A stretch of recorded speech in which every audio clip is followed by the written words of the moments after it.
Fala, meu padrinho, beleza? Você sabe o que são estruturas geológicas? Se você não sabe, fica aqui comigo que eu vou te explicar bem rapidinho quais são as estruturas geológicas que temos no nosso planeta e dando um foco claro para as estruturas geológicas do Brasil. Mas antes, vamos primeiro dar uma definição importante. O que é uma estrutura geológica? Bom, estrutura geológica vai ser a base rochosa na qual vão se sustentar as formas de relevo.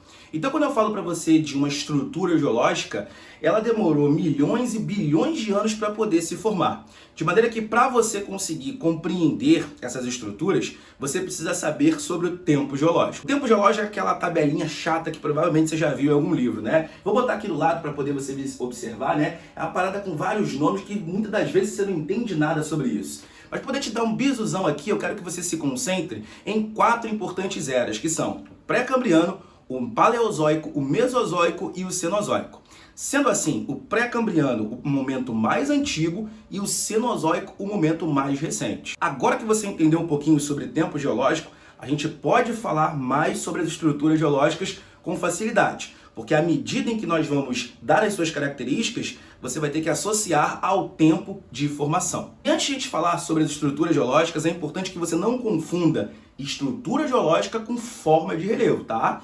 Estrutura geológica vai ser a base. Pensa na sua casa. O que é a base da sua casa? Não é a fundação? Não é a estrutura, não é aquilo que está por baixo? Show de bola! É o que a gente vai falar hoje. Só que a forma de relevo é tudo aquilo que está por cima, de maneira que a gente percebe na nossa paisagem, tá? De estruturas geológicas, nós vamos ter 3 no mundo, que são os escudos cristalinos, as bacias sedimentares e os dobramentos modernos. Já de formas de relevo, que a gente pode observar na paisagem, são os planaltos, as planícies e as depressões. Então não confunda uma coisa com outra. Embora ali você possa achar que um planalto é sempre um escudo, que uma planície é sempre uma bacia, não faça isso. Tira isso da sua mente. Uma coisa é uma coisa, outra coisa é outra coisa. Bom, então vamos lá. Vamos falar primeiro sobre a estrutura que nós vamos chamar de escudos cristalinos. Primeira coisa que você tem que saber, que o escudo cristalino é uma estrutura geológica de formação antiga. Se eu falo que é formação antiga, você vai associar ao momento mais antigo, que é o pré-cambriano, ok? Em outras palavras, os escudos cristalinos foram formados lá atrás por processos orogenéticos e hoje em dia eles não estão mais em processo de formação. No Brasil, vamos ter 3 importantes escudos cristalinos, que são o escudo das Guianas, o escudo do Brasil Central e o escudo atlântico. Se você quiser visualizar melhor, olha esse mapinha que está chegando por aí, ó, e eu vou apontar para vocês. Olha lá, o escudo das Guianas, o escudo central e aponta para mim aí o escudo atlântico. Temos esses 3 importantes escudos cristalinos aqui no território brasileiro. Mas quando a gente fala do pré-cambriano, a gente tem que subdividi-lo em 2 éons, que são o arqueano e o proterozoico. Nesses 2 momentos, desses 2 éons, nós vamos ter a formação de diferentes províncias estruturais cristalinas. Então vamos lá, é uma decorebinha para você anotar no seu caderno. No momento do arqueano, nesse éon, nós tivemos 3 importantes províncias, que foram o Xingu, a Guiana Meridional e o São Francisco.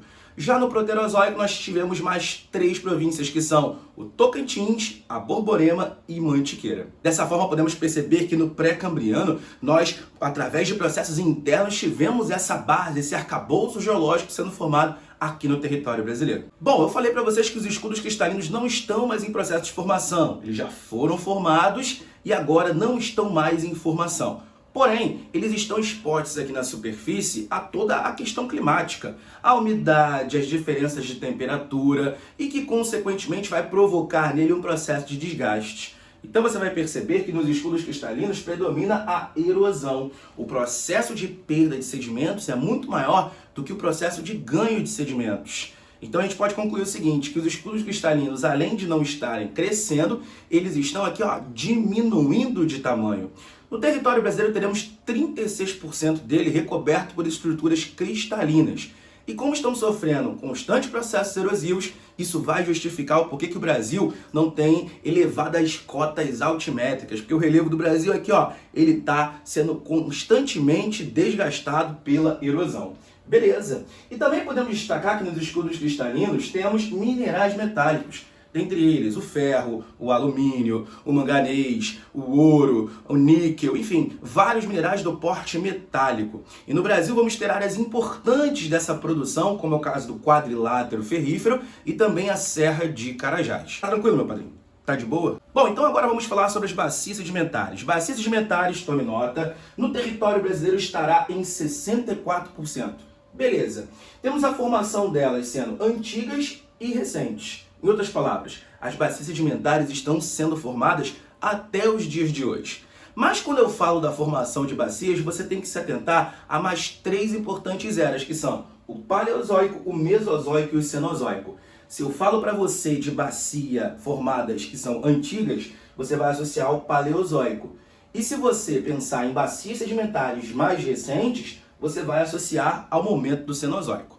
As bacias sedimentares, diferentes dos escudos cristalinos, elas são formadas por processos externos, ou seja, aquilo que acontece na nossa superfície. Então a gente pode perceber que essas bacias sedimentares são resultantes muito da deteriorização ou, de fato, da erosão dos escudos cristalinos, e por isso que a gente não vai perceber a formação de grandes bacias no momento mais antigo do pré-cambriano. Porque, claro, né, primeiro teve que ter uma estrutura para perder, para dar origem a essa estrutura agora que vai se formar através do ganho. E falando exatamente disso, perceba, nas bacias sedimentares nós temos o predomínio da sedimentação, ou seja, o acúmulo de sedimentos.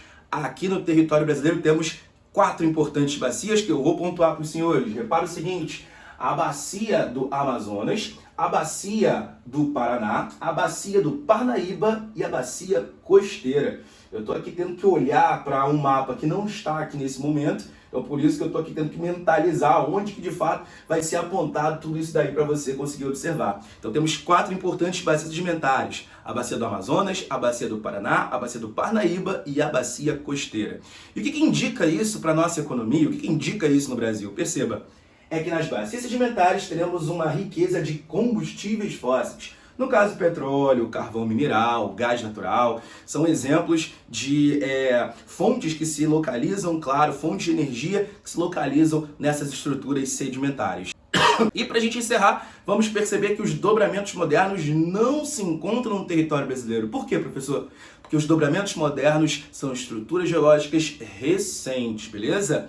E se são estruturas recentes, é porque estão em processo de formação. Se você estudar um pouquinho o relevo, você vai ter que saber que as áreas onde acontece a formação do relevo são nas bordas, ou seja, nas áreas de contato ou separação, de colisão ou separação de placas tectônicas, áreas que predominam o movimento orogenético.